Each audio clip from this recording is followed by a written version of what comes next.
কথায় রাগ করেন না, বুঝে শুনে কথা বললেন। আবু জেহেলের লাইন ধরেন না কেউ, আমাদেরকে ভয় দেখাবেন না, কারণ আমরা ভয় করি কাকে? কাকে? আল্লাহকে যারা ভয় করে, গোটা দুনিয়ার অপশক্তিরা ভয় করে তাকে। এই জন্য আমরা বিগত 15 বছরে 3 জন নামলে প্রশাসনের প্যান্ট খুলে পড়ে যেত। জিজ্ঞেস করতো কারা নামছে, কয় হুজুররা, কয় কোনো অসুবিধা নাই, কয় ব্যানার দেখেন, ব্যানারে কি লেখা আছে, কয় ব্যানারে লেখা আছে জামাত ইসলামী, কয় এবার সাবধান থাকো। বলছে না বলে নাই?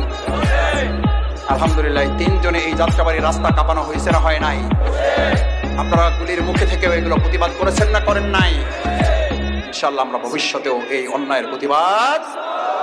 আসুন, ইল্লাল্লাযীনা আমানু, ইমানদাররাই শুধু এই ক্ষতি থেকে বাঁচতে চায়। আমরা ক্ষতি থেকে বাঁচতে চাই, তাহলে ঈমান লাগবে, আল্লাহর আইন লাগবে, আল্লাহর বিধান লাগবে,